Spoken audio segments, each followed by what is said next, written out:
김유정은 대한제국가 일제강점기 소설가입니다.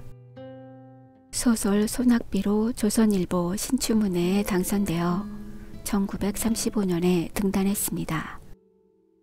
1936년 조광에 발표된 단편소설로 사춘기 시골 소년과 소녀의 풋풋한 사랑을 그리고 있습니다. 현대적 관점에서 해학적 요소가 많고 구수한 강원도 사투리와 아름다운 순 한국어 단어를 사용하고 있습니다. 1937년 요절할 때까지 농촌을 소재로 한 소설들이 크게 호평받았습니다. 대표적 작품으로는 봄봄, 동백꽃, 금 따는 콩밭, 만무방, 소낙비 등이 있습니다. 작품 속으로 떠나보겠습니다. 오늘도 또 우리 수탉이 막 쫓기었다. 내가 점심을 먹고 나무를 하러 갈 양으로 나올 때이었다. 산으로 올라서려니까 등 뒤에서 푸드득 푸드득 하고 닭의 횟소리가 야단이다. 깜짝 놀라서 고개를 돌려보니 아니나 다르랴. 두 놈이 또 얼리었다. 점순네 수탉은 대강이가 크고 또 곡소리같이 실박하게 생긴 놈이 덩저리 작은 우리 수탉을 함부로 해내는 것이다. 그것도 그냥 해내는 것이 아니라 푸드득하고 면두를 쪼고 물러섰다가 좀 사이를 두고 또 푸드득하고 모가지를 쪼았다. 이렇게 멋을 부려가며 여지없이 닦아놓는다. 그러면 이 못생긴 것은 쪼일 적마다 주둥이로 땅을 받으며 그 비명이 킥킥 할 뿐이다. 물론 미처 아물지도 않는 면두를 또 쪼이어 붉은 선혈은 뚝뚝 떨어진다. 이걸 가만히 내려다보자니 내 대강이가 터져서 피가 흐르는 것 같이 두 눈에서 불이 번쩍 난다. 대뜸 지게 맞대기를 메고 달려들어 점순네 닭을 후려칠까 하다가 생각을 고쳐먹고 헛매질로 떼어만 놓았다. 이번에도 점순이가 쌈을 붙여놨을 것이다. 바짝바짝 내 기를 올리느라고 그랬음에 틀림없을 것이다. 그놈의 계집애가 요새로 들어서서 왜 나를 못 먹겠다고 그렇게 아르렁거리는지 모른다. 나흘 전 감자 조각만 하더라도 나는 저에게 조금도 잘못한 것은 없다. 계집애가 나무를 캐러 가면 갔지. 나 물타리 엮는데 생이질을 하는 것은 다 뭐냐? 그것도 발소리를 죽여가지고 등 뒤로 살며시 와서 얘, 너 혼자만 일하니? 하고 긴치 않는 수작을 하는 것이다. 어제까지도 저와 나는 이야기도 잘 않고 서로 만나도 본초만척하고 이렇게 점잖게 지내던 터이련만 오늘로 갑작스레 대견해졌음은 웬일인가. 황차 망하지만한 계집애가 남이라는 놈 보고 그럼 혼자 하지 때로 하디? 내가 이렇게 내배냐는 소리를 하니까 너 일하기 좋니? 또는 한여름이나 되거든 하지 벌써 우타리를 하니? 잔소리를 두루 늘어놓다가 남이 들을까봐 손으로 입을 틀어막고는 그 속에서 깔깔댄다. 별로 우스울 것도 없는데 날씨가 풀리더니 이놈의 계집애가 미쳤나 하고 의심하였다. 게다가 조금 뒤에는 제 집게를 할금할금 돌아보더니 행주치마의 속으로 꼈던 바른 손을 뽑아서 나의 턱 밑으로 불쓱 내미는 것이다. 언제 구웠는지 아직도 더운 김이 획 끼치는 굵은 감자 3개가 손에 뿌듯이 쥐었다. 네 집엔 이가 없지? 하고 생색 있는 큰 소리를 하고는 제가 준 것을 남이 알면은 큰일 날 테니 여기서 얼른 먹어버리란다. 그리고 또 하는 소리가 너 봄 감자가 맛있단다. 난 감자 안 먹는다. 너나 먹어라. 나는 고개도 돌리려지 않고 일하던 손으로 그 감자를 도로 어깨너머로 쑥 밀어버렸다.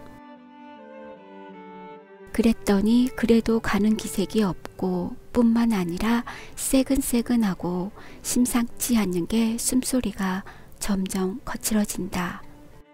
이건 또 뭐야 싶어서 그때서야 비로소 돌아다 보니 나는 참으로 놀랐다.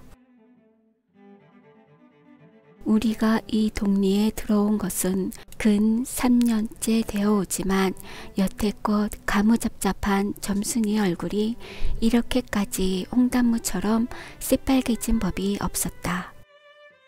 게다 눈에 독을 올리고 한참 나를 요렇게 쏘아보더니 나중에는 눈물까지 어리는 것이 아니냐. 그리고 바구니를 다시 집어들더니 이를 꼭 악물고는 엎어질 듯 자빠질 듯 눈뚝으로 횡엄케 달아나는 것이다. 어쩌다 동리 어른이 너 얼른 시집 가야지 하고 웃으면 얌얌하셔요. 갈 때 되면 어련히 갈라고. 이렇게 천연덕스레 받는 점순이었다. 본시 부끄럼을 타는 계집애도 아니려니와 또한 분하다고 눈에 눈물을 보일 얼병이도 아니다. 분하면 차라리 나의 등허리를 바구니로 한번 모질게 후려세리고 달아날지언정. 그런데 고약한 급고를 하고 가더니 그 뒤로는 나를 보면 잡아먹으려고 기를 폭폭 쓰는 것이다. 서로 주는 감자를 안 받아 먹은 것이 실례라 하면 주면 그냥 주었지 네 집에 이가 없지는 다 뭐냐. 그렇잖아도 저희는 마름이고 우리는 그 손에서 배제를 얻어 땅을 붙임으로 일상 굽실거린다. 우리가 이 마을에 처음 들어와 집이 없어서 곤란으로 지낼 때 집터를 빌리고 그 위에 집을 또 짓도록 마련해 준 것도 점순네의 호의였다. 그리고 우리 어머니 아버지도 농사 때 양식이 달리면 점순네한테 가서 부지런히 구워다 먹으면서 인품 그런 집은 다시 없으리라고 침이 마르도록 칭찬하곤 하는 것이다. 그러면서도 17씩이나 된 것들이 수근수근하고 붙어 다니면 동리의 소문이 사납다고 주의를 시켜준 것도 또 어머니였다. 왜냐하면 내가 점순이하고 일을 저질렀다가는 점순내가 노할 것이고 그러면 우리는 땅도 떨어지고 집도 내쫓기고 하지 않으면 안 되는 까닭이었다. 그런데 이놈의 계집애가 까닭 없이 기를 폭폭 쓰며 나를 말려 죽이려고 드는 것이다. 눈물을 흘리고 간 다음날 저녁 나절이었다. 나무를 한 줌 잔뜩 지고 산을 내려오려니까 어디서 닭이 죽는 소리를 친다. 이거 네 집에서 닭을 잡나? 하고 점순내 울 뒤로 돌아오다가 나는 고만 두 눈이 둥그레졌다. 점순이가 저희 집 봉당에 홀로 걸터 앉았는데 이게 치마 앞에다 우리 씨암탉을 꼭 붙들어 놓고는 이놈의 닭 죽어라 죽어라 요렇게 안팡스레 패주는 것이 아닌가. 그것도 대가리나 치면 모른다마는 아주 알도 못 낳으라고 그 볼기짝개를 주먹으로 콕콕 지어박는 것이다. 나는 눈에 쌍심지가 오르고 사지가 부르르 떨렸으나 사방을 한번 휘돌아보고야 그제서 점순이 집에 아무도 없음을 알았다. 잡은 참지게 맞대기를 들어 울타리의 중턱을 후려치며 이놈의 계집애 남의 닭알 못 낳으라고 그러니? 하고 소리를 빽 질렀다. 그러나 점순이는 조금도 놀라는 기색이 없고 그대로 의젓이 앉아서 제 닭 가지고 하듯이 또 죽어라 죽어라 하고 패는 것이다. 이걸 보면 내가 산에서 내려올 때를 겨냥해 가지고 미리부터 닭을 잡아 가지고 있다가 너 보란 듯이 내 앞에 죄지르고 있음이 확실하다. 그러나 나는 그렇다고 남의 집에 뛰어들어가 계집애하고 싸울 수도 없는 노릇이고 형편이 썩 불리함을 알았다. 그래 닭이 맞을 적마다 지게 막대기로 울타리나 후려칠 수밖에 별 도리가 없다. 왜냐하면 울타리를 치면 칠수록 울섭이 물러앉으며 뼈대만 남기 때문이다. 하나 아무리 생각하여도 나만 미치는 노릇이다. 야 이년아 남의 닭 아주 죽일 터이냐? 내가 도끼 눈을 뜨고 다시 꽥 호령을 하니까 그제야 울타리께로 쭈르륵 오더니 울 밖에 섰는 나의 머리를 겨누고 닭을 내팽개친다. 에이 더럽다 더럽다. 더러운 걸 널더러 입대에 끼고 있으랬니? 망할 계집애년 같으니. 하고 나도 더럽단 듯이 울타리께로 향하니 돌아내리면 약이 오를 대로 다 올랐다. 라고 하는 것은 암탉이 풍기는 서슬에 나의 이마빼기에다 물지똥을 찍 깔겼는데 그걸 본다면 알집만 터졌을 뿐 아니라 골병은 단단히 든 듯 싶다.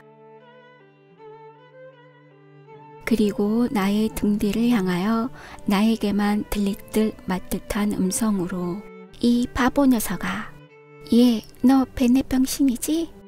그만둬 좋으련만. 예, 너 네 아버지가 고자라지? 뭐? 우리 아버지가 그래 고자야? 할 양으로 열번거지가 나서 고개를 획 돌려 바라봤더니 그때까지 울타리 위로 나와 있어야 할 점순이의 대가리가 어디 갔는지 보이지를 않는다. 그러다 돌아서서 오자면 아까의 한 욕을 울 밖으로 또 퍼붓는 것이다. 욕을 이토록 먹어가면서도 대거리 한마디 못하는 걸 생각하니 돌뿌리에 채어 발톱밑이 터지는 것도 모를 만치 분하고 급기야는 두 눈에 눈물까지 불끈 내쏟는다. 그러나 점순이의 치매는 이것뿐이 아니다. 사람들이 없으면 틈틈이 제 집 수탉을 몰고 와서 우리 수탉과 쌈을 붙여놓는다.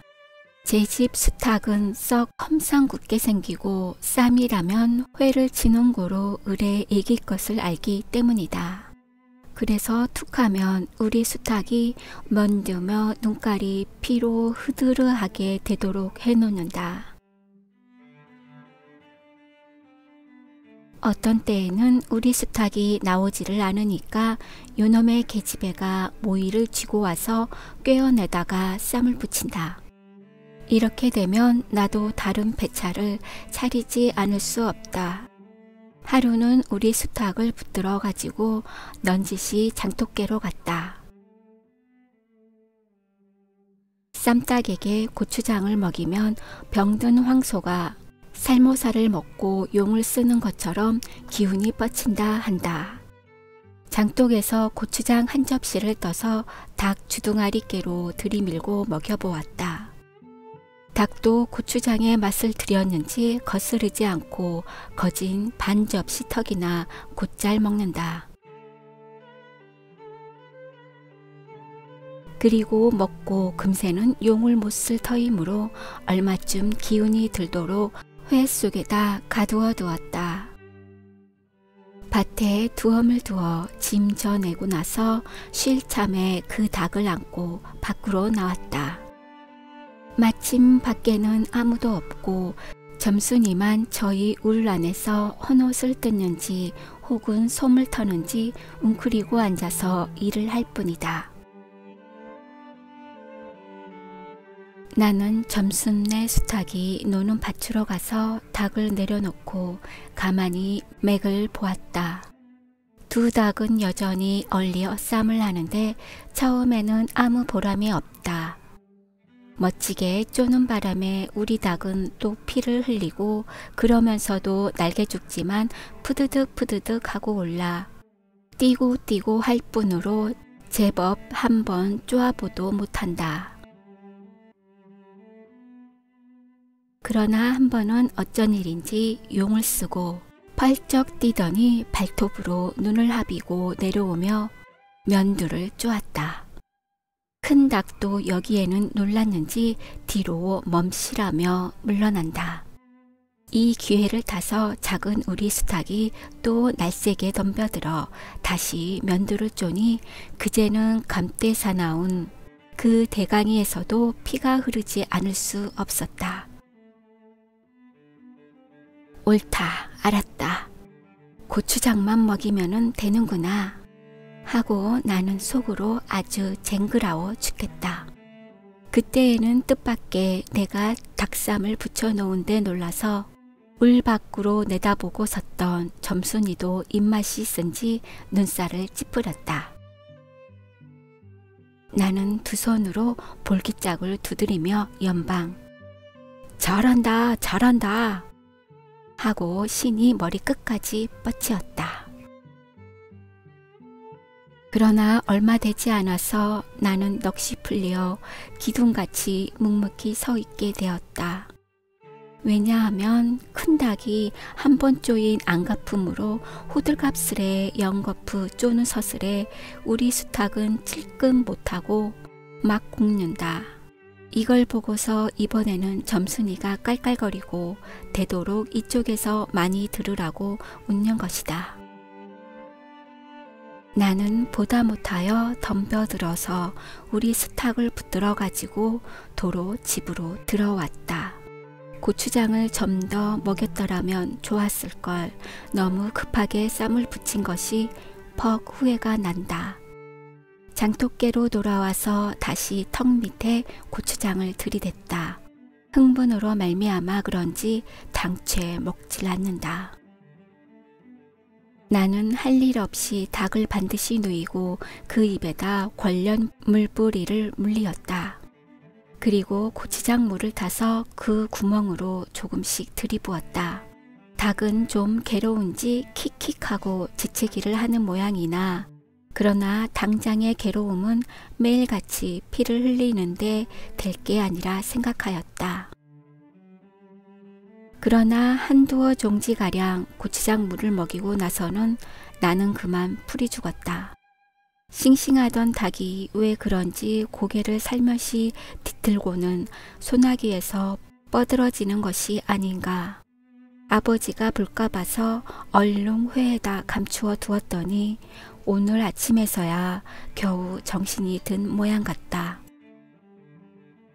그랬던 걸 이렇게 오다 보니까 또 쌈을 붙여놓으니 이 망할 계집애가 필연 우리 집에 아무도 없는 틈을 타서 제가 들어와 회에서 꺼내가지고 나간 것이 분명하다.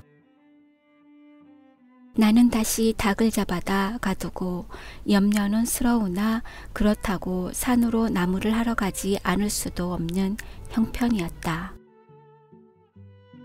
소나무 삭정이를 따며 가만히 생각해보니 암만 해도 고년의 목쟁이를 돌려놓고 싶다. 이번에 내려가면 망할년 등줄기를 한번 되게 후려치겠다 하고 싱둥건둥 나무를 지고는 불이 나게 내려왔다. 거진 반 집에 다 내려와서 나는 호두기 소리를 듣고 발이 딱 멈추었다. 산 기슭에 널려있는 굵은 바위돌 틈에 노란 동백꽃이 소보록하니 깔리었다. 그 틈에 끼어 앉아서 점순이가 청승맞게 실이 호두기를 불고 있는 것이다. 그보다도 더 놀란 것은 그 앞에서 또 푸드득 푸드득 하고 들리는 닭의 횟소리다. 필연코 요년이 나의 약을 올리느라고 또 닭을 집어내다가 내가 내려올 길목에다 쌈을 식혀놓고 저는 그 앞에 앉아서 천연스레 호두기를 불고 있음에 틀림없으리라. 나는 약이 오를 대로 다 올라서 두 눈에서 불과 함께 눈물이 퍽 쏟아졌다. 나무지게도 벗어 놀 새 없이 그대로 내동댕이 치고는 지게 맞대기를 뻗치고 허둥지둥 달려들었다. 가까이 와보니 과연 나의 짐작대로 우리 수탉이 피를 흘리고 거의 비사지경에 이르렀다. 닭도 닭이려니와 그러함에도 불구하고 눈 하나 깜짝없이 그대로 앉아서 호두기만 푸는 그 꼴이 더욱 치가 떨린다. 동리에서도 소문이 났거니와 나도 한때는 걱실걱실이 일 잘하고 얼굴 예쁜 계집애인 줄 알았더니 시방 보니까 그 눈깔이 꼭 여우 새끼 같다. 나는 대뜸 달려들어서 나도 모르는 사이에 큰 수탉을 단매로 때려 엎었다. 닭은 푹 엎어진 채 다리 하나 꼼짝 못하고 그대로 죽어버렸다. 그리고 나는 멍하니 섰다가 점순이가 매섭게 눈을 홉뜨고 닥치는 바람에 뒤로 벌렁 낮아빠졌다. 이놈아, 너 왜 남의 닭을 때려 죽이니? 그럼 어때? 하고 일어나다가 뭐? 이 자식아, 네 집 닭인데 하고 복장을 떼미는 바람에 다시 벌렁 자빠졌다. 그리고 나서 가만히 생각하니 분하기도 하고 무한도스럽고 또 한편 일을 저질렀으니 인젠 땅이 떨어지고 집도 내쫓기고 해야 될는지 모른다. 나는 비슬비슬 일어나며 소매자락으로 눈을 가리고는 얼김에 엉 하고 울음을 놓았다. 그러다 점순이가 앞으로 다가와서 그럼 너 이다음부턴 안 그럴 테냐? 하고 물을 때에야 비로소 살 길을 찾은 듯 싶었다. 나는 눈물을 우선 씻고 뭘 안 그러는지 명색도 모르건만 그래 하고 무턱대고 대답하였다. 요담부터 또 그래봐라. 내 자꾸 못살게 굴 테니. 그래 이젠 안 그럴 테야. 닭 죽은 건 염려 마라. 내 안 이를 테니. 그리고 못에 떠다 밀렸는지 나의 어깨를 짚은 채 그대로 퍽 쓰러진다. 그 바람에 나의 몸뚱이도 겹쳐서 쓰러지며 한창 피어 퍼들어진 노랑 동백꽃 속으로 폭 파묻혀 버렸다. 알싸한 그리고 향긋한 그 냄새에 나는 땅이 꺼지는 듯이 온 정신이 고만 아찔하였다. 너 말 마라. 그래. 조금 있더니 요 아래서 점순아 인연이 바느질을 하다 말고 어딜 갔어? 하고 어딜 갔다 온 듯 싶은 그 어머니가 역정이 대단히 났다. 점순이가 겁을 잔뜩 집어먹고 꽃밑을 살금살금 기어서 산 아래로 내려간 다음 나는 바위를 끼고 엉금엉금 기어서 산 위로 찌빼지 않을 수 없었다.